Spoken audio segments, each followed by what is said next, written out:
قوة إلا بالله العلي العظيم. أعوذ بالله من الشيطان اللعين الرجيم. بسم الله الرحمن الرحيم.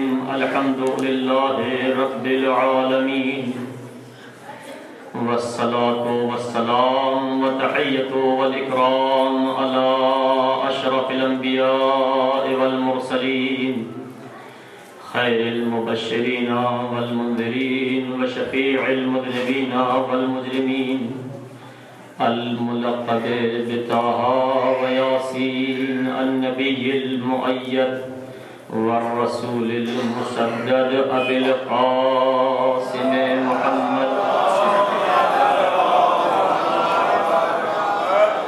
وآله الطيبين الطاهرين المعصومين المظلومين، الذين أذهب الله عنهم الرجس وطهرهم تطهيرا.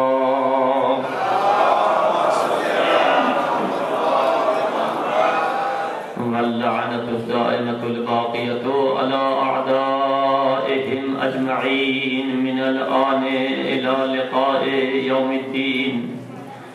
أما بعد، فقد قال الله تبارك وتعالى في كتابه المجيد وفرقانه الحميد وقوله الحق. بسم الله الرحمن الرحيم. إنما يريد الله ليذهب عنكم الرجس أهل البيت ويطهركم تطهيرا.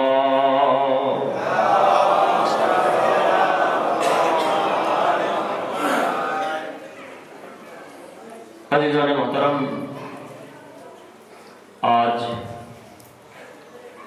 9 محرم الحرام سن 1434 ہجری 35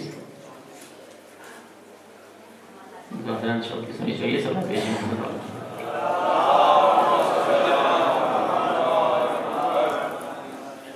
کی 9 محرم ہے، اور ایام عزا خصوصاً تسروز کہ جو عزاداری کے اساس اور بنیادی ایام ہیں، اختتام پہ ہیں سلسلے عشرے کی تقریباً آخری مجلس، اور کل جہاں کہیں بھی ہوں گے مسائل شام غیبہ تک جو بھی ہے، یعنی وہ محوری گفتگو کے جو مسلسل علماء، خطباء، ذاکرین، واعظین جہاں جہاں بھی جیسی بھی انجام دیتے ہیں، اس کا اختتامی صورتحال ہے. ہم نے بھی اس عشرے کے لیے حدیث شریف قصہ کے پیغامات سے کچھ گوہر نایاب اٹھانے کی کوشش کی تھی. حدیث قصہ کے پیغامات کے عنوان پر کوشش یہ رہی کہ زیادہ سے زیادہ پیغامات پہنچائے جا سکیں. بات میں بات نکلتی رہی، پیغام پہ پیغام آتے رہے، لیکن عشرہ ختم ہو گیا، حدیث قصہ ختم نہ ہو پائی. نہ یہ کہ ختم نہ ہو پائی، بلکہ ابھی پنجتن پاک زیر قصہ وارد بھی نہیں ہوئے ہیں کہ گفتگو. ابھی فقط حضرت امیر المومنین کے چادر یمنی میں جانے کا سلسلہ تھا، اور کل ہم نے امیر المومنین کی اس 2 جملوں پر کہ جو رسول اکرم نے کہا تھا، ایک یا اخی اور دوسرے صاحب لوائی، ان 2 جملوں پہ گفتگو کی تھی اور مجلس کو ختم کر دیا تھا. کل کی مجلس کا جو پیغام تھا وہ چونکہ اتنا اہم تھا کہ کل ہم نے اسی پیغام پہ فقط زور دیا، اور آج پھر اس کو یوں دوہرا رہے ہیں کہ بہت اہم ہے. کل کا پیغام یہ تھا کہ رسول اکرم نے فرمایا تھا یا اخی، اے علی میرے بھائی۔ پھر ہم نے قرآن کریم سے، کلام رسول سے اور حتیٰ کلام امام حسین سے بھائی کے بھائی ہونے کی وجہ بیان کی تھی کہ قرآن کریم نے بھی بھائی کی وجہ وَاشْدُدْ بِهِ أَزْرِي، ہارون اور موسیٰ کی بھائی چارگی کے لیے کہ اس سے ذریعے میری کمر مضبوط ہو۔ خود رسول اور امیر المومنین کے لیے ان قضا ظہرک علم نشرح لکا صدرک میں ان قضا ظہرک کہ تمہاری کمر ٹوٹ رہی تھی، ہم نے تمہارے بھائی کو تمہارے لیے وزیر قرار دیا۔ اور امام حسین کے مصائب کا وہ جملہ کہ جب جناب عباس کی شہادت کی خبر سنی تو کمر پہ ہاتھ رکھ کے کہا الان انقضا ظہری، اب میری کمر ٹوٹ گئی۔ یعنی جہاں جہاں بھی قرآن نے بھائی کا تعارف کرایا ہے وہاں یہ بتایا ہے کہ بھائی بھائی کے لیے کمر کی مضبوطی کا سبب ہوتا۔ ماں باپ سے ایک ہونا کمال نہیں ہے، ورنہ یوں تو حابیل و قابیل بھی ماں باپ سے ایک تھے۔ اصل یہ ہے کہ بھائی بھائی کی کمر کی مضبوطی کا سبب بنے، ورنہ ہارون و موسیٰ تو سگے بھائی ہیں لیکن علی اور رسول سگے بھائی نہیں ہیں، چچا زاد بھائی ہیں۔ جناب عباس اور امام حسین باپ سے ایک ہیں لیکن ماں سے الگ الگ ہیں۔ لیکن مسئلہ ماں باپ سے ایک ہونا کمال نہیں ہے۔ میں نے عرض کیا ہے کہ حابیل و قابیل ماں باپ سے بھی ایک ہیں، دونوں کی ماں حوا ہے، دونوں کے باپ آدم، لیکن بھائی بھائی کا وہ بھی منظر پیش کیا گیا ہے قرآن کریم میں، اور بھائی بھائی کے یہ بھی مناظر پیش کیے گئے ہیں۔ لہذا اسلام بتانا یہ چاہتا ہے کہ اسلامی پیغام کے عنوان پر بھائی وہی ہے کہ جس کے ذریعے سے بھائی کی کمر مضبوط ہو۔ یہ کل کا پیغام تھا، آج کا اس میں اتنی سی بات کا اضافہ ہے کہ یہ پیغام تو ہمارے جوانوں تک پہنچ گیا، لیکن ہمارے جوان کبھی کبھی اس میں اپنے بھائیوں پہ نظر ڈالتے ہیں، اپنے اوپر نظر نہیں ڈالتے۔ دو بھائی ہیں لیکن ہمیشہ نظر میرے بھائی پہ ہے کہ اس نے میرے لیے کیا کیا، اس نے میری کتنی خدمت کی، اس نے میرے لیے کیا کیا۔ کبھی یہ غور نہیں کیا کہ میں بھی اس کا بھائی ہوں، میں اس کے لیے کیا کر رہا ہوں۔ یہ دونوں چیزیں چونکہ بھائی بھائی ہے، بھائی بھائی کی کمر کا مضبوطی کا سبب بنتا ہے، تو یہاں دونوں کو، بلکہ اسلام میں ہمیشہ یہ ہے کہ یہ نہ دیکھو کہ اس نے کیا کیا ہے، بلکہ یہ دیکھو کہ تم کیا کر رہے ہو۔ اس لیے کہ ہمارے معاشرے میں، ہمارے ماحول میں، ہمارے کلچر میں اگر یہ فضا پھیل جائے کہ ہم فقط اپنے اوپر دیکھیں کہ ہم نے کیا کیا ہے، ہم اپنے بھائیوں کی کیا خدمت کر رہے ہیں، ہم نے اپنے بھائیوں کو کیا فیض پہنچایا ہے، ہم اپنے بھائیوں کے حق میں کیا کر سکتے ہیں اور کیا کر رہے ہیں، تو ہر جوان، ہر شخص، ہر انسان اپنی جگہ پہ اگر یہ سوچنے لگے تو پھر ظاہر ہے کسی معاشرے اور کلچر کے سدھارنے کی ضرورت نہیں ہے، بلکہ خود بخود سدھرتا ہوا نظر آئے گا۔ چونکہ یہاں سے بگڑاؤ جب آتا ہے کہ جب انسان اپنے اوپر تو نہ دیکھے بلکہ دوسرے کو نظر رکھتا ہے کہ اس نے کیا کیا ہے اور اس نے کیا ہے یا نہیں کیا، پھر اس کے بدلے کی صورت ہے کہ جناب انہوں نے ہمارے لیے کیا کیا جو ہم اس کے لیے کریں۔ لہذا کل ہی کے پیغام سے ملتا ہوا جملہ آج کے لیے یہ ہے کہ ہمیشہ اس چیز کا خیال رکھو کہ ہم نے کیا کیا ہے۔ جب انسان اس چیز کا خیال رکھے گا تو یقیناً وہی اسلامی معاشرہ، اسلامی کلچر، اسلامی سماج کے جس کی ہم تلاش میں ہیں وہ یقیناً ہمارے ہاتھ اور ہمارے سامنے نظر آئے گا۔ ورنہ یوں تو حدیث قصہ کے سلسلے میں جو میں عرض کر رہا تھا، ابھی اتنی حدیث قصہ بیان نہیں ہوئی ہے کہ اتنی زیادہ باقی رہ گئی ہے، چونکہ حدیث قصہ میں اہل بیت کے قصہ کے اندر وارد ہونے کے بعد کے مسائل اور زیادہ ہیں۔ جناب امیر المومنین کے بعد حضرت فاطمہ زہرا سلام اللہ علیہا کا وارد ہونا، ان کا زیر قصہ پہنچنے کے بعد پھر وہ تاریخی مناظر کہ کس کس نے زیر قصہ آنے کی کوشش کی، اجازت لینی چاہیے، ملی یا نہیں ملی، نہیں ملی تو کیا کہہ کے ملی، کیوں نہیں ملی، کس کو نہیں ملی، یہ بھی تاریخ میں واضح ہے زیر صحیح کے ذریعے۔ اس کے بعد جب یہ وارد ہو گئے ہیں تو خداوند عالم اور فرشتوں کی گفتگو، پالنے والے یہ کون ہیں، یہ کون ہیں، یہ کون ہیں، اور ہمارا اتنا سا مختصر سا سوال ہے کہ زیر قصہ کون ہے، لیکن خداوند عالم نے ادھر فضائل کے ڈھیر لگا دیے ہیں۔ سوال جبرائیل کا اتنا تھا، یا رب ومن تحت القصہ، پروردگار یہ کون ہے، یہاں مفصل گفتگو کی جا سکتی ہے کہ یہاں پہ یا رب ومن تحت القصہ کیا جبرائیل جانتے نہیں تھے یہ کون ہے، لیکن مجھے چونکہ ابھی بات چھیڑنی یوں نہیں ہے کہ کہاں کہاں تک بات چھیڑی جائے، حدیث کے ساتھ بہت لمبی ہے، لیکن ادھر سے سوال اتنا سا تھا کہ یہ کون ہے، جواب دے دیتا کہ یہ ہے، لیکن خداوند عالم و عزتی و جلالی انی ما خلقت سماء مبنیۃ ولا ارضا مدحیۃ ولا قمرا منیرا ولا شمسا مضیۃ ولا فلکا یدور ولا بحر یجری ولا فلک یجری الا لئس، تمام کی تمام لفاظی نہیں ہے، لفاظی خطیب کر سکتا ہے، خدا لفاظی نہیں کرتا ہے۔ خداوند عالم کے ایک ایک لفظ میں ایک ایک معنی ہے، دریا ہے، باقاعدہ مفصل گفتگو ہے، لہذا سوال مختصر سا ہے، اب جواب اتنا لمبا کیوں دیا جا رہا ہے، شاید خداوند عالم بھی جواب دے، مثلا ایسا ویسا نہیں ہے، فضائل اہل بیت کا ہے، میں منتظر تھا کہ وہ سننے والا تو ہو، آج فرشتوں نے چھیڑا ہے، میں فضائل اہل بیت بیان کر رہا ہوں۔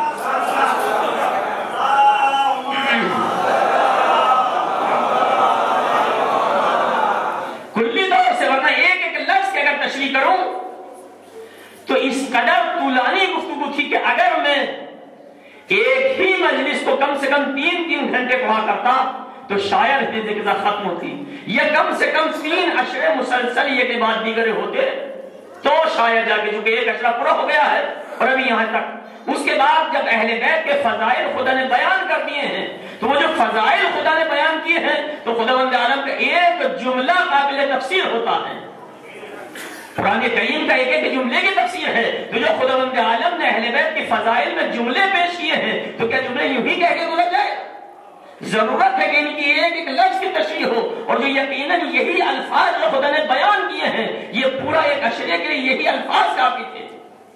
اس کے بعد فضائل بیان ہونے کے بعد آیت تطہیر کا نزول، اگرچہ جب تعارف کرایا ہے تو وہاں پہ بھی ہم فاطمہ تو ابوہا و بالہا و بنوہا میں بھی ایک مفصل گفتگو ہے کہ تعارف فاطمہ ہی سے کیوں ہے، اور گفتگو یہ ہے کہ بنوہا جمع کا صیغہ کیوں ہے جبکہ بیٹے فقط 2 ہیں۔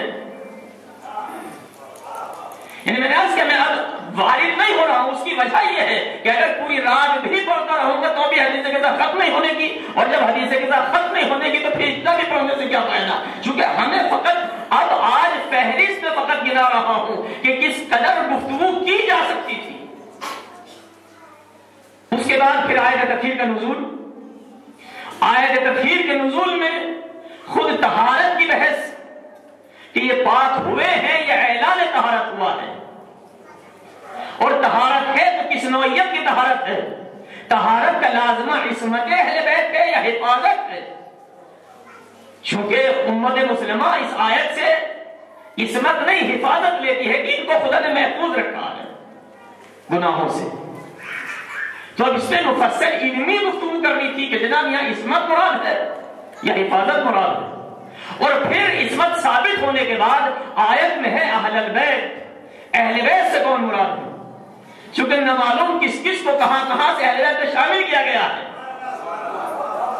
سعودی عرب سے ہر سال حج کے موقع پہ کتابیں آتی ہیں، حاجیوں کو دی جاتی ہیں، اس میں میری نظر سے بھی اکثر جو حاجی حج کرتے ہوئے زیارتوں پہ ہوتے ہوئے مشہد مقدس پہنچتے ہیں تو میری بھی کہیں نہ کہیں کسی نہ کسی زائر سے ملاقات ہوتی ہے اور کتاب پیش کرتا ہے، مولانا یہ کتاب ہمیں سعودی سے ملی ہے، تو وہاں پہ بہت پیارے انداز سے یہ پیش کیا جاتا ہے کہ جناب ہم بھی اہل بیت کے محبت کرنے والے ہیں، اور اہل بیت سے مراد جو آیت تطہیر میں آیا ہے وہ یہ کہ رسول اور رسول کی ازواج تو سب ہیں، ہاں چونکہ علی و فاطمہ حسن و حسین اتفاقاً اس دن چادر میں آ گئے تھے لہذا یہ بھی شامل ہیں، تو کتنے پیارے اور کتنے اچھے انداز سے دیکھیں مذہب شیعہ کو، تاکہ جلدی سے غصہ بھی نہ آئے کہ بھئی ہم بھی محبت اہل بیت رکھتے ہیں، اور پھر اس طرح سے تو میں یہی گفتگو کرتا دلائل سے کہ اہل بیت سے مراد اسی قرآن میں کون لوگ مراد ہیں. یہ آیت تطہیر اہل بیت کی شان میں نازل ہوئی ہے تو اہل بیت سے کون مراد ہیں. اور پھر یہ آیت کہ جہاں پہ نازل ہوئی ہے سورہ احزاب کی وہ 33ویں آیت جہاں پہ پہلے وقرنا فی بیوتکن ولا تبرجن تبرج الجاہلیۃ الاولى اور پھر یہ انما یرید اللہ مفصل بحث ہے. اچھا پھر آیت کے نازل ہونے کے بعد میں صرف فہرست گنا رہا ہوں گفتگو نہیں کر رہا ہوں. آیت کے نازل ہونے کے بعد امیر المومنین کا حدیث قصہ میں رسول اکرم سے پوچھنا کہ یا رسول اللہ اس ہماری نشست اس ہماری میٹنگ اس ہمارے بیٹھنے کا فائدہ کیا ہے. رسول اکرم کا قسم کھا کے کہنا کہ یہ حدیث قصہ یہ گفتگو یہ نشست من محفل من محافل اہل ارض دنیا کی کسی بھی محفل میں جہاں کہیں بھی اس کا تذکرہ ہو وفیہ جمع من شیعتنا و محبینا اور اس جلسے میں مجلس میں محفل میں ہمارے شیعہ اور ہمارے محب ہوں. یہ بھی محل گفتگو ہے کہ رسول نے یہ نہیں کہا کہ ہمارے شیعہ ہوں یا ہمارے محب ہوں ہمارے شیعہ اور ہمارے محب ہوں. یعنی بتانا یہ چاہ رہے ہیں کہ دیکھیں ہر آدمی جو محبت اہل بیت کا دعویٰ کر رہا ہے یہ ضروری نہیں ہے کہ شیعہ بھی ہو. شیعہ اور ہے محب اور ہے. رسول نے یہاں پہ کہا وَجَمْعٌ مِّن شِيعَتِنَا وَمُحِبِّنَا دو لفظ استعمال کیے. فائدہ ضرور پہنچے گا شیعوں کو بھی محب کو بھی لیکن یہ کہنا کہ شیعہ اور محب یعنی رسول بتانا چاہتے ہیں کہ ہمارے شیعہ اور ہیں محب اور ہیں. اگر تمہیں کمال چاہیے تو شیعہ ہونا پڑے گا. اس کی وجہ یہ ہے کہ جب آخر کے جملے حدیث قصہ کے آپ غور کریں تو شروع میں تو جب حدیث قصہ کے تذکرے کا ذکر ہے تو یہ جملہ آیا ہے کہ جہاں کہیں بھی ہمارے شیعہ اور ہمارے محب ہوں ان کے ساتھ فرشتے استغفار کریں گے گناہ معاف کیے جائیں گے ان کے درمیان میں مشکل ہوگی رفع ہو جائے گی تمام کی تمام چیزیں حدیث قصہ میں. لیکن جب امیر المومنین نے کہا کہ ہم کامیاب ہو گئے تو کہا فازوا وسعدوا شیعتنا ما محبین نہیں ہے. حدیث کے ساتھ پھر جا کے پڑھیے گا آخری جملے میں جہاں کامیابی کا تذکرہ ہے یعنی جہاں مشکلات کے حل ہونے کا استغفار کا گناہوں کے ختم ہونے کا یہ تمام کے تمام فوائد ہیں وہاں شیعوں کا بھی تذکرہ محب کا بھی تذکرہ. لیکن جب امیر المومنین نے فقط کامیابی کا تذکرہ کہا فازوا وسعدوا ہم کامیاب ہو گئے تو وہاں محب نہیں فقط شیعوں کا تذکرہ کیا ہے. یعنی بتانا چاہتے ہیں کہ دیکھیں دنیا میں استغفار دنیا میں مشکلات کا حل ہونا الگ چیز ہے لیکن حقیقی کامیابی شیعوں کے ساتھ ہے کسی اور کے ساتھ نہیں ہے. یہ فہرست ہے جو گنا رہا ہوں ورنہ خود جب لفظ شیعہ کی بات آ گئی تھی تو یہاں پہ گفتگو کی جا سکتی تھی کہ جناب حدیث قصہ سے ہمیں اتنا ملا کہ رسول اکرم کی زندگی میں چادر کے نیچے بیٹھ کے دنیا اسلام کے 72 فرقوں میں سے 73 فرقوں میں سے اگر کسی فرقے کا رسول کی زندگی میں نام آیا ہے تو شیعہ کا آیا ہے. اب ہم سے یہ نہ پوچھو کہ جناب یہ شیعہ فرقہ کہاں سے چلا ہے کس نے چلایا ہے کب چلا ہے. اب ہمیں تو پتا ہے ہمیں قرآن کریم کی بھی میرے پاس متعدد آیات ہیں وَإِنَّ مِن شِيَعَتِهِ لِإِبْرَاهِيمَ اور متعدد آیات ہیں لیکن گفتگو نہیں کرنی ہے. اور خود حدیث قصہ کہہ رہی ہے کہ رسول اکرم اور علی کو معلوم ہے کہ ہمارے شیعہ ہیں. اب ضرورت ان لوگوں کو ہے ان فرقوں کو ہے کہ جو اپنے اپنے نئے نئے فرقے بنائے پھرتے ہیں وہ بتائیں کہ تمہارے فرقے کہاں سے چلے ہیں. مذہب شیعہ کے لیے تو قرآن بھی بتا رہا ہے حدیث قصہ بھی کہہ رہی ہے. یہ جملہ رسول اکرم اور علی کا کہنا اس کا مطلب یہ کہ شیعہ فرقہ ہے. اور اس کے علاوہ دوسرے فرقوں کے لیے تو مذہب شیعہ کے علاوہ اسلام میں جتنے بھی فرقے ہیں میں کسی کو کچھ کہوں گا نہیں کیونکہ ظاہر ہے میں آج شیعوں کے بارے میں بھی نہیں بول رہا ہوں تو کسی دوسرے کے بارے میں تو کیا بولوں. عرض کیا ہے کہ آیات الہی قرآن کریم میں شیعوں کا تذکرہ ہے احادیث میں جس میں حدیث قصہ رسول اکرم کی زندگی کا واقعہ ہے. لیکن شیعہ کے علاوہ جتنے بھی فرقے ہیں سب کے سب یا کسی ذات سے منسوب ہیں یا کسی شہر سے منسوب ہیں. آپ کے اپنے شہر میں صلاح بھیجے محمد والے.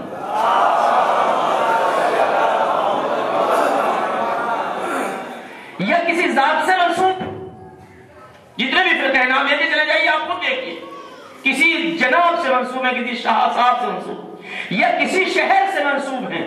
تو آبا کریم فرقوں کی بنیاد اور اساس دیکھنا ہے کہ جناب یہ فرقے کہاں تھے، کب تھے، کیسے تھے. تو آپ وہاں نہیں جائیے گا بلکہ یہاں دیکھیے شہر کب سے بنا ہے، یہاں مدرسہ کب سے کھلا ہے، جبھی سے فرقہ وجود میں آیا. جتنے بھی فرقے ہیں یہ فلاں صاحب سے منسوب ہے، تو فلاں صاحب رسول کی زندگی میں تھے یا نہیں تھے. علامہ ہلی نے اسی جملے پہ پورے ایران کو شیعہ کیا ہے. جو ابن کثیر سے اگر خدا بندے بادشاہ کے زمانے میں پورا ایران شیعہ ہوا ہے، وہاں پہ خدا بندہ بادشاہ شیعہ نہیں تھا.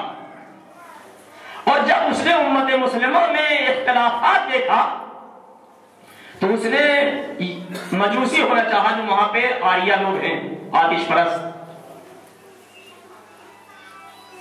لیکن وزراء نے کہا کہ اگر بادشاہ اسلام سے ہٹ گیا تو پوری قوم اسلام سے ہٹ جائے گی، کوشش کی جائے کہ اس کو اسلام میں باقی رکھا جائے. ایک وزیر نے کہا کہ جناب ایک مذہب اور ہے، ذرا اس کو اور چیک کر لیں. کہا کہ وہ کون کا ایک مذہب شیعہ ہے جس کے رئیس اس وقت علامہ ہلی عراق میں ہلے شہر میں ہے. کہا کہ ان کو بھی لے کے آؤ، دیکھتے ہیں وہ کیا کہتے ہیں. اور اب خدا بندے بادشاہ کی طرف سے ایران میں مناظرہ ہوا اور اسلام کے ہر فرقے کا ہر عالم لا کے بٹھایا گیا. شیعہ مذہب سے علامہ ہلی کو بلا لائے. علامہ ہلی نے دیکھا کہ اسٹیج دربار سجا ہوا ہے، علماء بڑے بڑے بیٹھے ہوئے ہیں. علامہ ہلی فوراً ہی جیسے دربار میں وارد ہوئے، اپنے جوتوں کو، نعلین کو اٹھایا، بغل میں دبایا اور چل دیے اسٹیج کی طرف. یہاں جو علماء بیٹھے تھے کہا کہ دیکھیے شیعہ عالم کیا عجیب عالم ہے، اس کو ذرا سے جوتوں پر اعتبار نہیں ہے اور اپنے جوتے بغل میں دبائے چلا رہا ہے. کہا کہ اچھا آنے دیجئے. ادھر علامہ ہلی آئے. آنے کے بعد پہلا سوال کہ جناب آپ نے جوتوں یہ کیا توہین کی ہے ہماری، کہ اگر آپ کے جوتے بالفرض غائب بھی ہو جاتے، جب تبرکات اٹھ جاتے ہیں اکثر. پہلے سنا تھا کہ شادیوں میں جوتیاں اٹھا کرتی تھی، اب مجلس مبارکہ سے اٹھ رہی ہیں. صلوات بھیجیے محبت میں.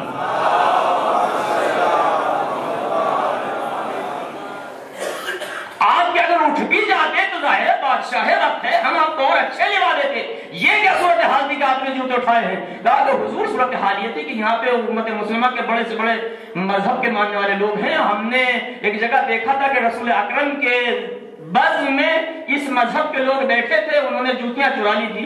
وہ اس مذہب کے، میں نام نہیں لے رہا، اس مذہب کے لوگ بگڑ گئے. خبردار، یہ مذہب تو رسول کے دور میں تھا ہی نہیں، کہاں سے ہم نے جوتے چرا لیے ہوتے؟ یہ مذہب جس نام سے منسوب ہے وہ رسول سے 200 سال کے بعد پیدا ہوا ہے. علامہ ہلی نے کہا کہ شاید مجھے دھوکہ ہو گیا ہو، یہ دوسرے مذہب والے رہے ہوں گے، وہ ان سے زیادہ کہ وہ تو اور 300 سال کے بعد پیدا ہوئے ہیں. کہا شاید یہ رہ گئے ہوں گے. کہا یہ تو اور 400 سال کے بعد پیدا ہوئے ہیں. ایک مرتبہ علامہ ہلی نے کہا جب سب سے خود انہی سے اعتراف کرا لیا، خود انہی سے اعتراف کرا لیا، کہا کہ جب تم لوگ، تمہارا مذہب رسول کے دور میں تھا نہیں تو اپنی حقانیت پہ کیا دلیل لے کے آئے ہو؟ اور اگر ہم سے مذہب شیعہ کے بارے میں پوچھنا چاہتے ہو تو دیکھو حدیثیں بھی پڑھی پڑی ہے اور قرآن میں بھی کئی جگہ آیا ہے. خدا بندے کے سامنے مسئلہ آیا، اس نے مذہب شیعہ کو قبول کر لیا، لیکن مذہب شیعہ ہی تو قبول نہیں کیا. علامہ ہلی نے اپنے اس عظمت سے ثابت کر دیا کہ یہ چھوٹے موٹے مسائل تو ہم اپنی جوتیوں سے حل کر دیا کرتے ہیں. سلام بر محمد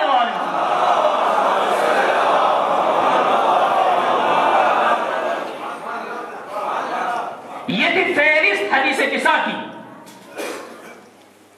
کہ شیعت آخر تک کامیابی فقط شیعوں کے لیے ہے. قرآن کریم میں سورہ بینہ میں بھی آئے خیر البریہ کے ذیل میں جب رسول اکرم سے سوال کیا گیا یا رسول اللہ یہ خیر البریہ کون ہے، تو اتفاق سے تمام مسلمانوں نے، مفسرین نے لکھا ہے کہ علی کو آتے ہوئے دیکھا، کہا ان علی وشیعتہ هم الفائزون، یہ علی اور اس کے شیعہ کامیاب ہیں. تو ایسا نہیں کہ لفظ شیعہ، اور اب اگر لفظ شیعہ بات آ ہی گئی تو اس دنیا اسلام میں مذہب شیعہ کے خلاف عظیم ترین کتاب آپ ہی کے اس وطن سے محدث دہلوی نے تحفہ اثنا عشریہ لکھی، جو آج چونکہ میں اسی دنیا کا آدمی ہوں، اس وقت 25 زبانوں میں ترجمہ کر کے پوری دنیا میں بانٹی جا رہی ہے۔ اصل کتاب فارسی میں تھی، عربی میں، اردو میں، ہندی میں، فرانس میں، انگریزی میں، ادھر جرمنی میں، اور دنیا کی 25 زندہ زبانوں میں ترجمہ کر کے پھر بانٹی جا رہی ہے، اس لیے کہ مذہب شیعہ کے لیے سب سے خطرناک کتاب ہے۔ مذہب شیعہ کی مخالفت میں اس تحفہ اثنا عشریہ کے مقدمے میں یہ لکھا ہے، میں نے پوری پڑھی اور کئی مرتبہ پڑھی، مقدمے میں یہ لکھا ہے، محدث دہلوی یہ لکھتے ہیں، شیعت کے سلسلے میں توضیح دیتے دیتے اب ظاہر ہے ان کے سامنے بھی قرآن کریم کی آیات بھی ہیں اور احادیث بھی ہیں، ان کو رد نہیں کر سکتے، تو لکھتے ہیں کہ جناب شیعہ سے مراد ہم ہی لوگ ہیں۔ جملہ ہے کہ شیعہ اولا ما ہستین، شیعہ اولا جو اصلی شیعہ جو قرآن اور حدیث میں آیا ہے ان سے مراد ہم ہیں، لیکن جب سے رافضیوں نے اپنے آپ کو شیعہ کہلوانا شروع کر دیا ہے تو ہم نے اپنا نام بدل دیا ہے۔ تحفہ اثنا عشریہ کے مقدمے میں ہے، جو دنیا کی 25 زبانوں میں چھپ رہی ہے، کہ جب سے ان رافضیوں نے اپنے آپ کو شیعہ لکھوانا شروع کیا تب سے ہم نے اپنا نام بدل دیا۔ تو اب سوال یہ ہے کہ جناب کہاں کی منطق ہے؟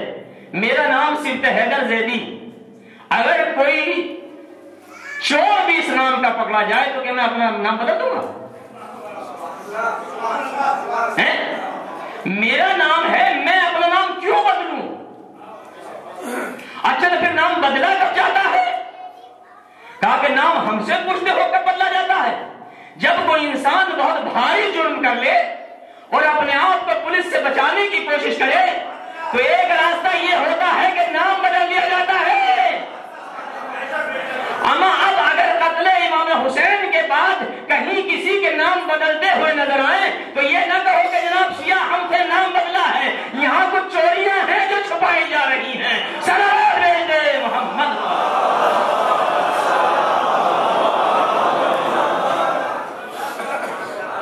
میں کسی کے نام پہ نہیں گیا ہوں، میں تو فقط شیعت پہ بول رہا ہوں کہ شیعت کا وجود قرآن میں بھی ہے، احادیث میں بھی ہے، اور یہاں پہ انہوں نے خود نے یہ لکھا ہے کہ شیعہ ہم ہیں، یعنی حقانیت شیعہ سے انکار نہیں کر پائے، آیت کو رد کرنے کی کوشش کرتے کہ جناب یہ آیتیں یوں ہیں منہ ہے، احادیث کو رد کرنے کی کوشش کرتے، لیکن نہیں، چونکہ یہ آیات اور حدیث اس قدر مسلم ہے شیعوں کے ہاتھ میں کہ ظاہر کا مقابلہ نہیں، فقط یہ راستہ نکالا کہ شیعہ ہم ہیں۔ جب سے ان رافضیوں نے اپنا آپ کو شیعہ لکھا ہے تب سے ہم نے نام بدل دیا، اور اس کے بعد اسی مقدمے میں جو میں پیش کرنا تو نہیں چاہ رہا تھا لیکن مجبوری چونکہ بات یہاں تک آ گئی، مقدمے میں لکھتے ہیں کہ میں اس کتاب کو اس لیے لکھ رہا ہوں کہ یہ 12ویں صدی 200 سال پہلے کتاب لکھی گئی ہے، سن 1200 کچھ میں لکھی گئی ہے، 1434 یا 35 سال کے 34 ہے، لیکن آپ کہہ رہے ہیں تو چلیے مان لیتے ہیں۔ صلوات بھیجیے محمد۔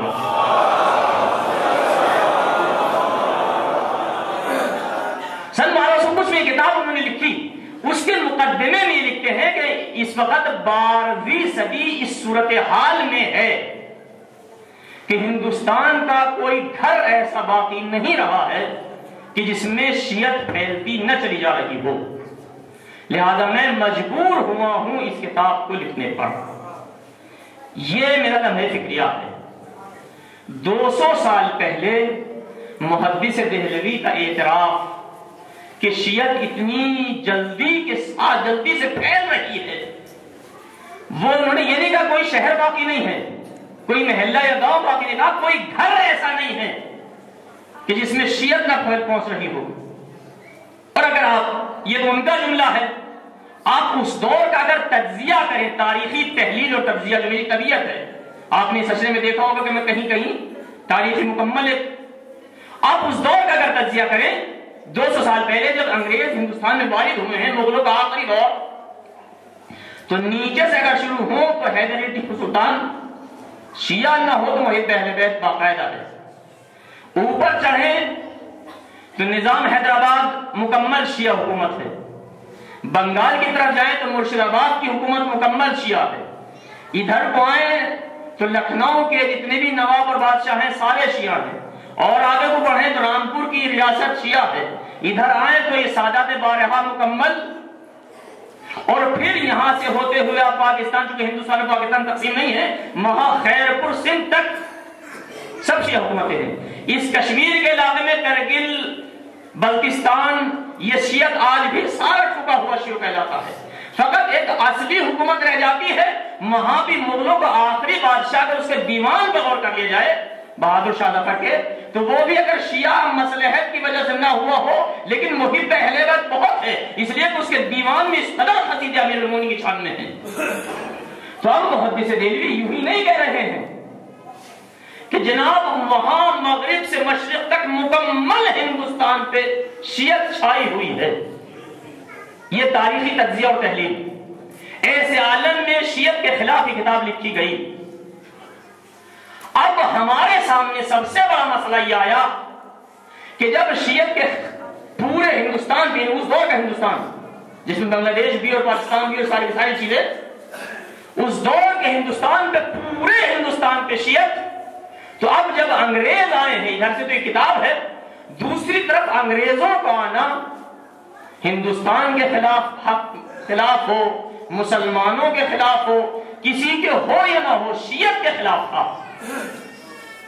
یعنی سب سے بڑا نقصان شیعت کو پہنچا ہے کہ جہاں ہمارے دشمن بھی یہ کہہ رہے ہیں کہ شیعت گھر گھر میں پہنچ رہی ہے، ہم تاریخ اور تجزیہ و تحلیل سے بھی دیکھ رہے ہیں کہ ہر حکومت میں شیعہ ہے، تو اب یہ ان لوگوں کو آنا شیعت کے حق میں تو مضر ہے۔ اب یہاں پہ جب یہ لوگ آئے اور زیادہ تر ان کا مقابلہ شیعوں سے رہا، تو انہوں نے شیعت کو پامال کرنے کی جو کوشش کی ہے وہ یہ کہ بہت ہی باریک اور اندرونی سیاست سے شہروں سے شیعوں کو نکالا گیا، دیہات اور چھوٹی چھوٹی بستیوں میں پہنچا دیا گیا، تاکہ ان کی آنے والی نسل علم سے محروم ہو جائے اور پھر ہمارے سامنے نہ کھڑے ہو سکے۔ یہ ان کی پوری مدت چلتی رہی۔ جب انقلاب آیا ہے تو خود انقلاب میں بھی شیعہ لیڈر اس پیمانے پہ نظر نہیں آئے جس پیمانے پہ جب انگریز وارد ہوئے تھے تو سب سے زیادہ شیعہ لیڈر تھے۔ انگریزوں کو جس سے مقابلہ کرنا پڑا ہے، اس وقت آپ کے یہ سارے سماج جو آج کھائے پھرتے ہیں، ان کا نام بھی نہیں ہے۔ انگریزوں کو سب سے زیادہ مقابلہ شیعت سے رہا ہے، لیکن جب انقلاب آیا ہے تو اب شیعہ لیڈر محمد لجنا شیش امامی ہے، بورا ہے، لیکن 12 اماموں کے ماننے والے شیعہ آپ سیاست میں دیکھیں کیوں نہیں؟ اس لیے کہ انگریزوں نے اپنی سیاست سے اس قدر ان کو پامال کر دیا تھا کہ احساس بھی نہیں ہو پایا، اور ہماری شیعت ساری گاؤں میں منحصر ہو کے رہ گئی۔ آپ آج بڑے بڑے شہروں میں دیکھیں اصلی شیعہ دہلی کے کتنے ہیں؟ یوں تو 99 میں ہزاروں کی تعداد پہنچ چکے ہیں، اصلی کتنے ہیں؟ اس کے بعد جب ان کی حکومت گئی، میں شیعت میں گفتگو کر رہا ہوں بہت جلدی، ورنہ یہ شیعت کی تاریخ ہسٹری جو بہت ضروری ہے ہمارے جوانوں کے لیے کہ کم سے کم اپنا ماضی بھی ان کے سامنے ہو اور اپنا مستقبل سامنے ہو۔ اب جب یہ یہاں سے گئے ہیں تو پھر اس ہندوستان کو بانٹ کے گئے، پاکستان، بنگلہ دیش، ہندوستان، کم سے کم یہ 3 حصے، ورنہ کچھ انگریزوں ہی کے دور میں بٹ گئے تھے، جس نیپال، بھوٹان، شری لنکا، اتنی چیزیں تھی، لیکن جو آزادی پہ بٹے، اس میں بھی سب سے بڑا نقصان اسلام کا ہوا اپنی جگہ، لیکن سب سے بڑا نقصان شیعت کا ہوا ہے۔ اسلام کا تو اس پیمانے پہ کہ آج یہ پوری دنیا میں تینوں ملک اگر مسلمان ایک جگہ ہوں تو کم سے کم 70-80 کروڑ کی تعداد بنتی ہے، 16-17 کروڑ پاکستان میں، 16-17 کروڑ بنگلہ دیش میں، 35-32 کروڑ آپ کے یہاں، یہ سب چیز. لیکن مسلمانوں کا اپنی جگہ پہ 70-80 کروڑ مسلمانوں کو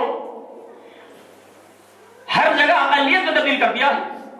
آج جہاں بھی جائیں پاکستان میں ہندوستان کے مقابلے میں اقلیت ہے، بنگلہ دیش اقلیت ہے، خود یہاں کے اندر کے مسلمان اقلیت میں ہیں.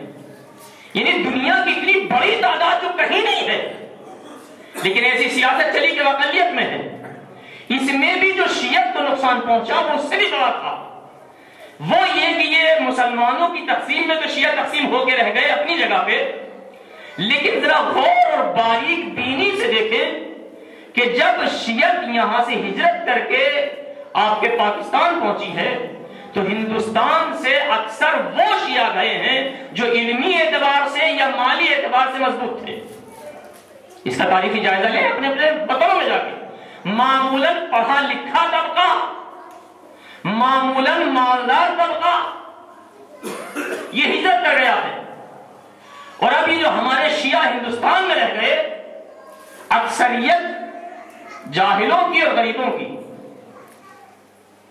اس کے علاوہ چلیے یہ ایک مسئلہ کہ ہمارے یہ لوگ چھوڑ کے چلے گئے تھے تو ہمارے پاس ان بزرگوں کی زمیندارہ تو باقی رہ گیا تھا. فوراً سب سے پہلا اٹیک زمینداری ختم کی گئی. یعنی ایک تو ہم جاہل اور غریب رہ ہی گئے تھے اور غریب بنا دیا گیا. اب اس عالم میں شیعت اپنے آپ کو غور کرے. یہ جتنے بھی شخصیتیں آپ بزرگ میرے سامنے بیٹھے ہیں، جتنے بھی مالدار کروڑپتی یا اربپتی کیوں نہ ہوں، آپ ہندوستان کے انقلاب کے پہلے کا مال آپ کے پاس نہیں ہے.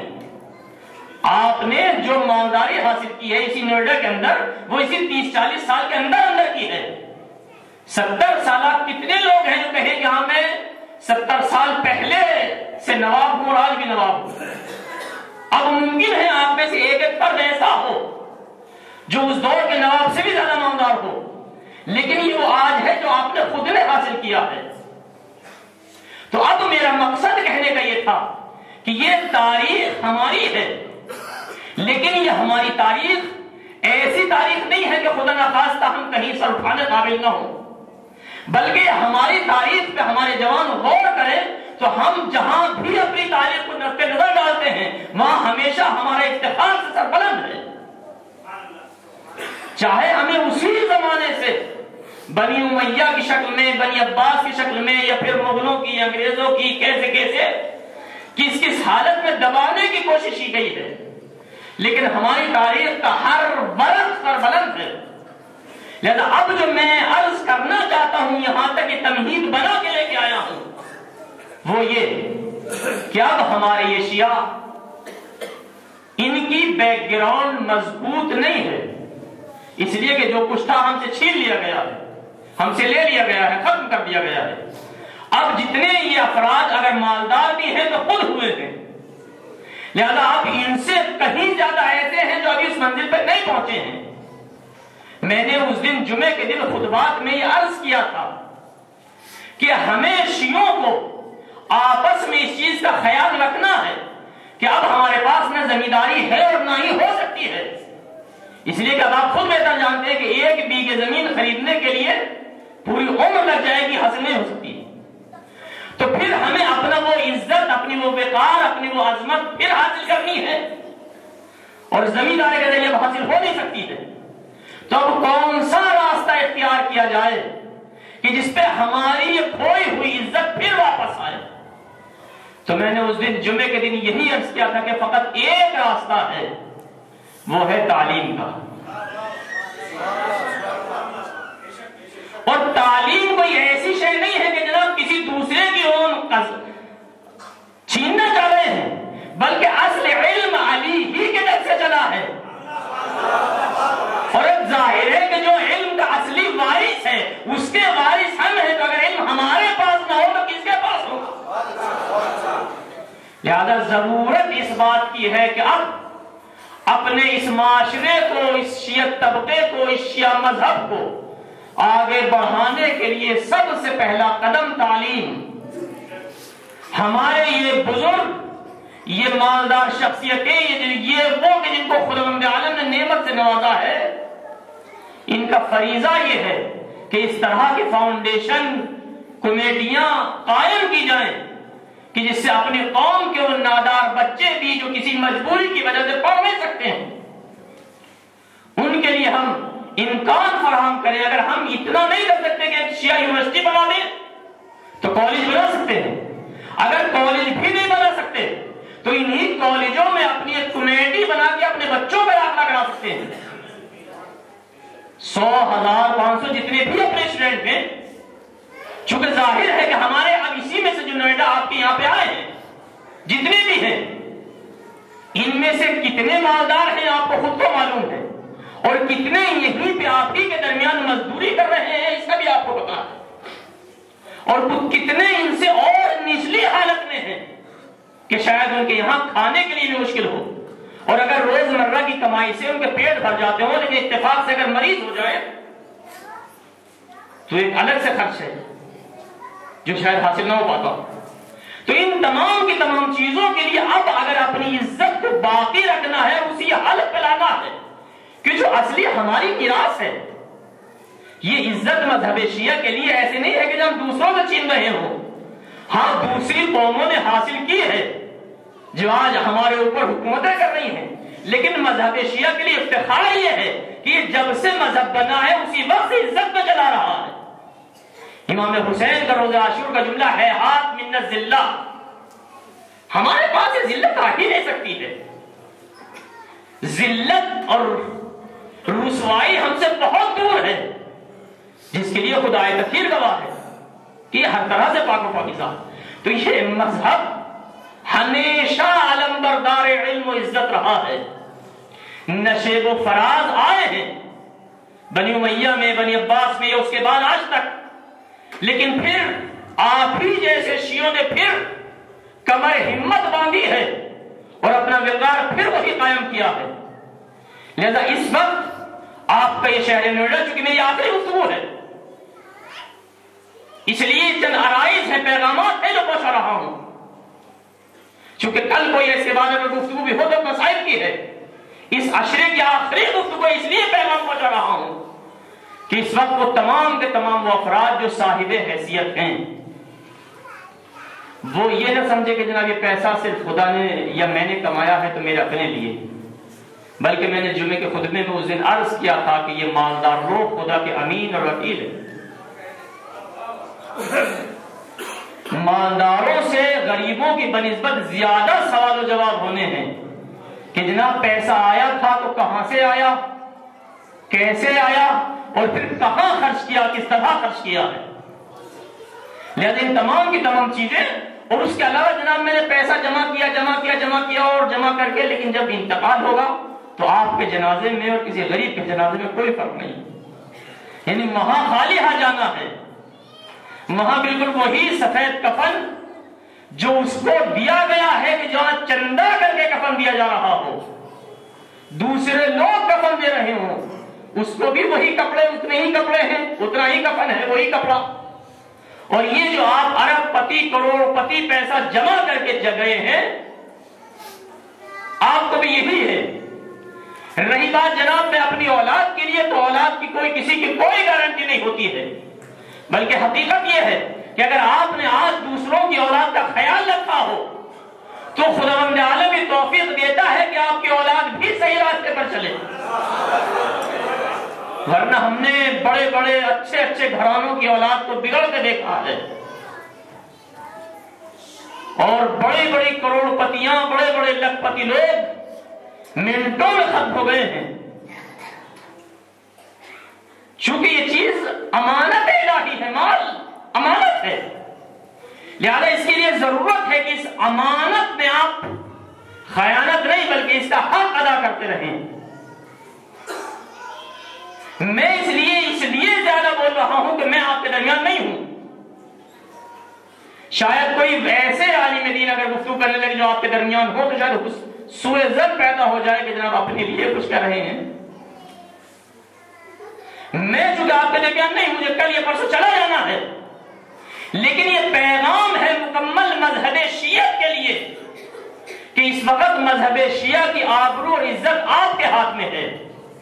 چاہے تو آپ اپنے اس مذہب شیعہ کو، مذہب شیعہ مٹنے والا نہیں، اس میں کوئی شک نہیں ہے، اس کے اس لیے کہ اس کا حقیقی محافظ پردے غیب میں ہے۔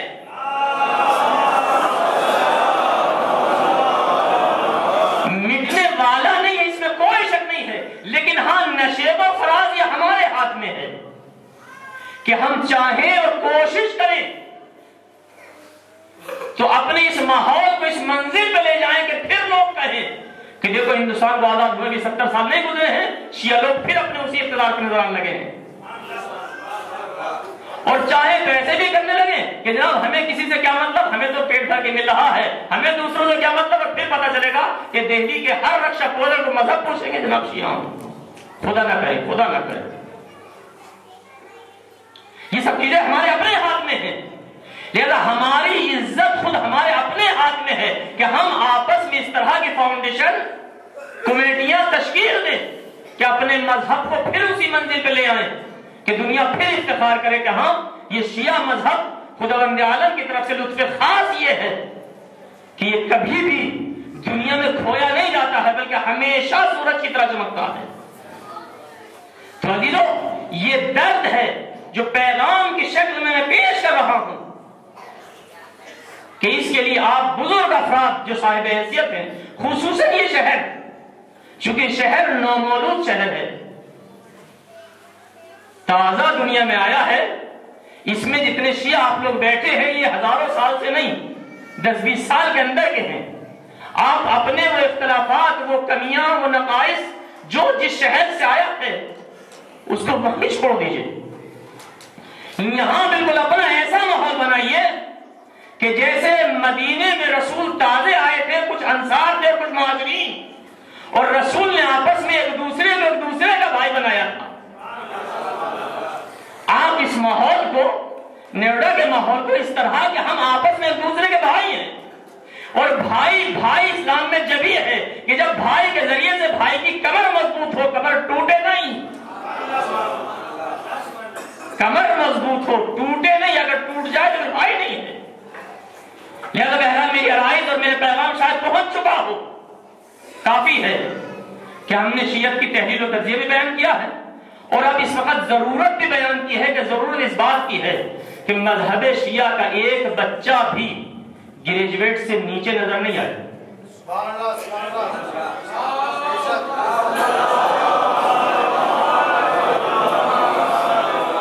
اس لیے کہ جس کو اب ہم ہمارا ماحول خوشنما دہلی یونیورسٹی سے نکلنے کے باہر جا کے معمولاً انٹر کر لیا ہے، انٹر اس وقت دنیا میں پہلے قدم کا نام ہے، یعنی اب جب پڑھے لکھوں کی شمار کیا جاتا ہے تو انٹر سے کم کو جاہل مانا جاتا ہے، انٹر یعنی پہلا قدم، اور اس پہ ہم اتفاق کریں تو اس کا مطلب یہ ہے کہ ہم نے بھی پہلے قدم ہی پہ سوچا کہ بس ہمارا ہر جوان اور ہر بچہ کسی بھی سبجیکٹ میں ہو لیکن گریجویٹ سے کم نہ ہو۔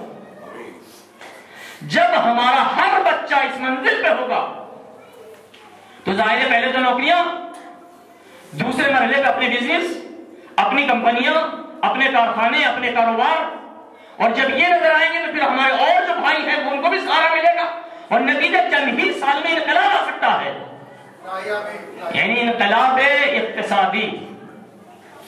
چونکہ آواز اور یہ سب چیزیں دور دور پہنچ رہی ہیں تو یہ خیال نہ ہو کہ جناب انقلاب کا مطلب یہ کہ حکومت، ایسا نہیں ہے، انقلاب یعنی انقلاب اقتصادی، وضعیت بدل سکتی ہے، اور یہ ہر قوم کی ذمہ داری ہے۔ یہ کوئی یہ نہ کہے کہ جناب یہ مولانا شیعوں میں بیٹھے ہوئے شیعوں کے لیے کریں، نہیں، یہ ہر قوم کی ذمہ داری ہے، اور جن قوموں نے آپس میں اتحاد کیا ہے آپ نے ان کو دیکھ بھی لیا ہے کہ جن لوگوں کی کوئی اوقات نہیں تھی آج حکومتیں کر رہی ہیں، تو بات یہی کہ کچھ لوگوں نے آپس میں مل کے اس بیڑے کو لے کے چلے ہیں، آج دیکھ لیا۔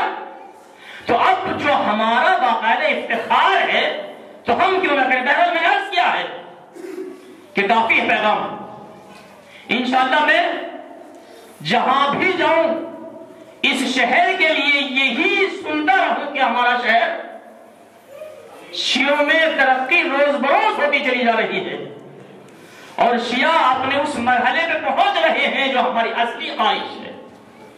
لیکن اس کے لیے ضروری ہے کہ ہر آدمی صرف اپنے پیٹ اور اپنے اوپر نظر نہ رکھے بلکہ اپنے پورے مذہب کو سامنے لے کے چلے۔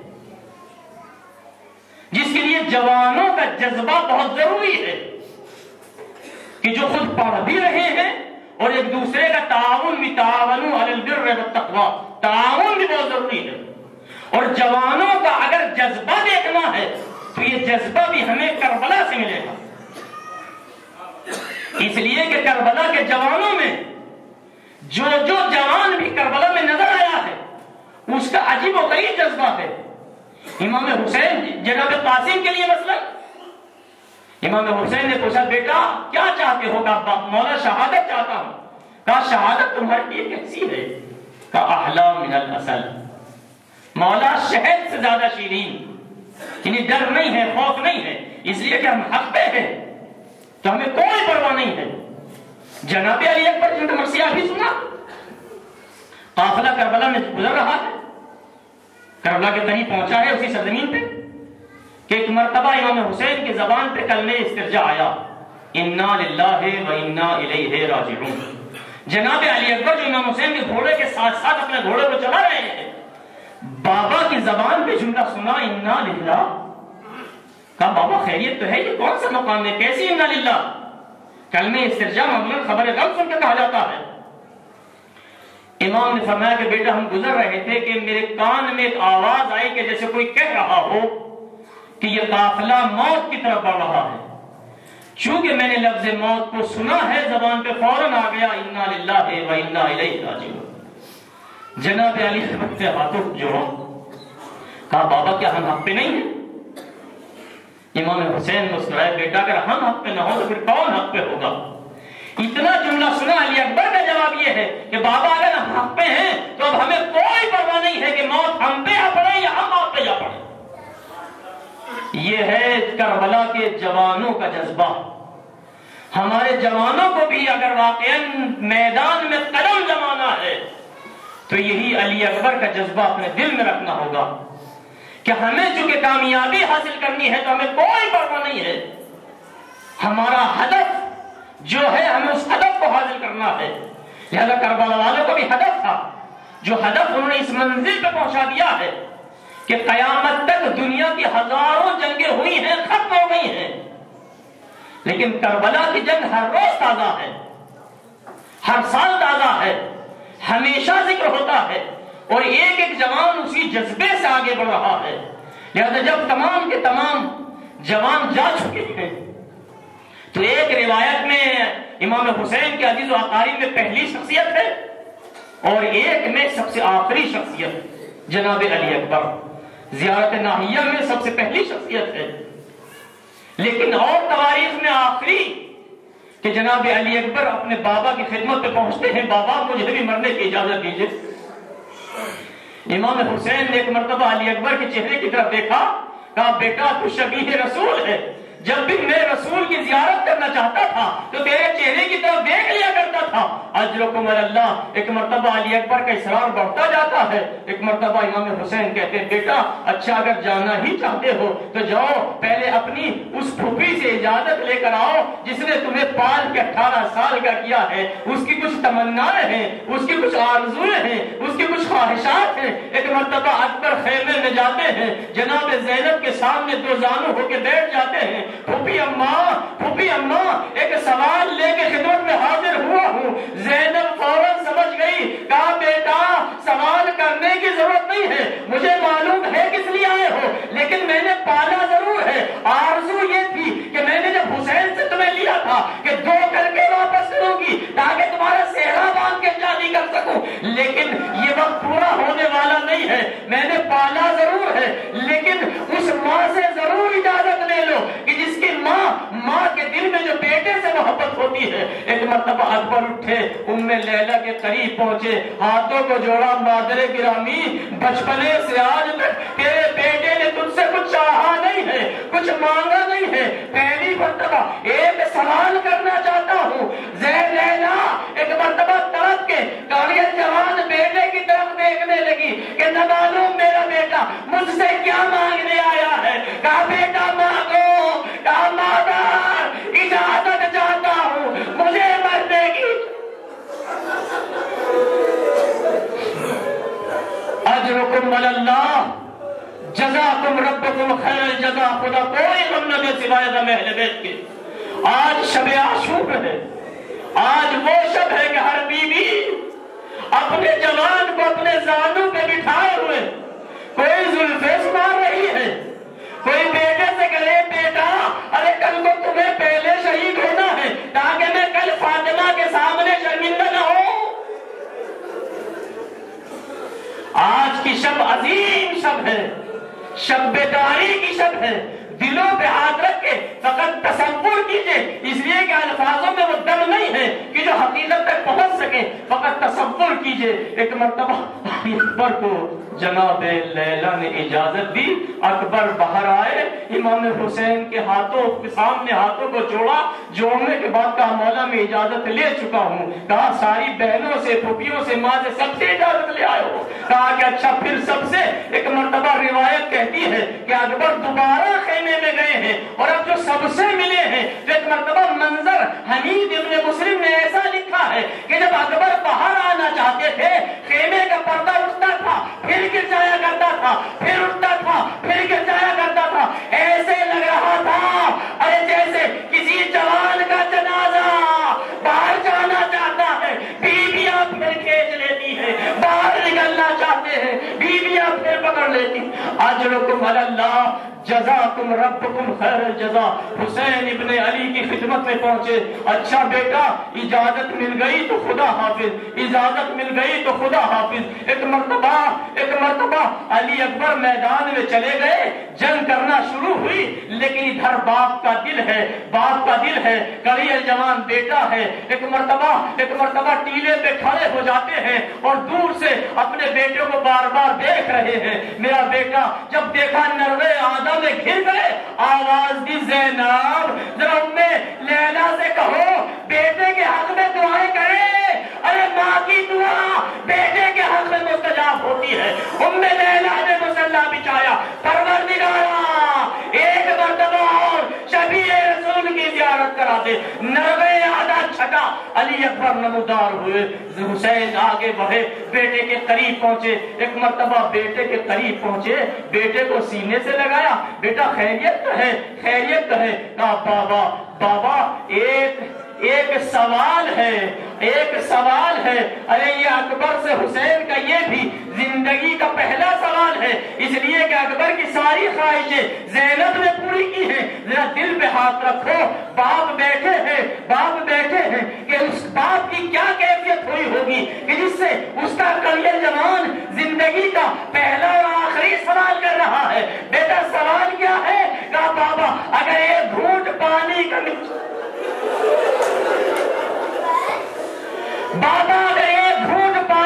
جائے۔ حسین نے سر کو جھکا لیا، سر کو جھکانے کے بعد ایک مرتبہ کہا بیٹا اپنا دہن کھولو۔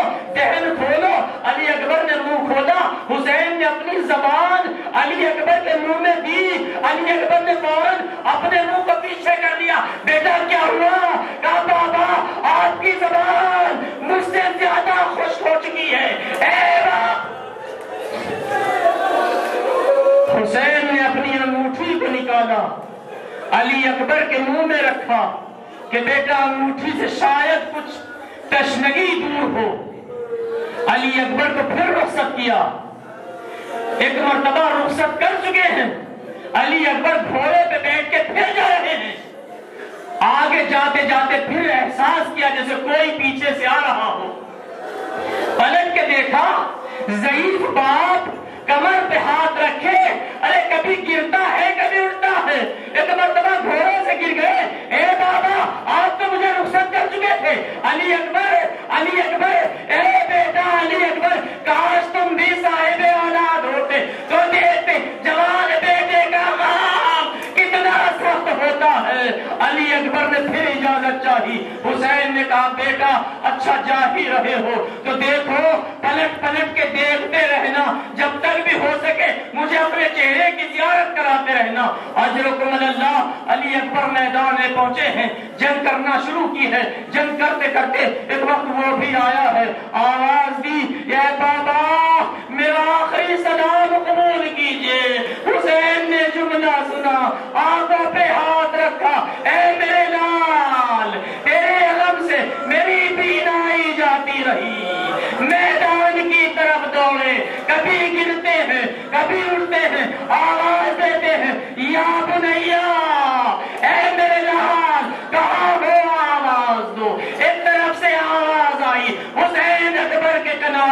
پہنچے، علی اکبر کا سر اٹھایا، اپنے زانوں پہ رکھا، میرے کڑیے جوان، میں تیرا بابا آ گیا ہوں، کوئی آرزو ہے، کوئی خواہش ہے؟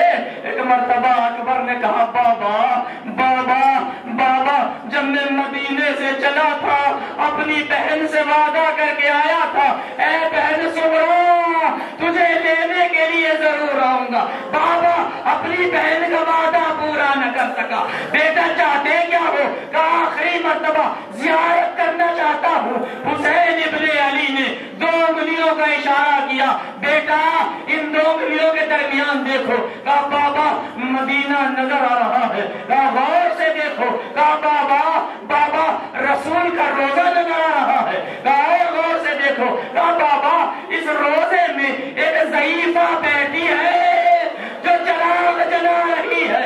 اے اکبر یہ ضعیفہ نہیں، تیری بہن سغرا تیرے غم میں ضعیف ہو چکی ہے۔ سغرا چراغ جلاتی ہے، عباس کے نام کا چراغ گل ہو گیا، قاسم کے نام کا چراغ گل ہو گیا، اکبر کے نام کا چراغ جلایا، ہوا چلی، ادھر حسین ابن علی نے دیکھا اکبر ادھر مشغول ہے۔ کہا بیٹا تمہارے سینے میں ڈر ہے؟ کیا کیفیت ہے؟ کہا بابا بچی کی یعنی کلیجے میں ٹوٹ گئی ہے۔ ایک مرتبہ حسین نے دیکھا اکبر سغرا میں محو ہے، یہاں بچی کو نکالنے کا موقع ہے۔ ایک مرتبہ دونوں گھٹنوں کو زمین پہ رکھا، رکھنے کے بعد اپنے ہاتھ کو علی اکبر کے سینے پہ رکھا، بچی کی علی کو پکڑا، لیکن نجف کا رخ کیا، اے بابا خیبر اکھاڑنا آسان، اپنے جوان بیٹے کے سینے سے برچی کا نکالنا۔ حسین نے برچی کو نکالا، علی اکبر کا کلیجہ روح پرواز کر گئی، حسین سر پکڑ کے بیٹھ گئے۔ واہ اکبر،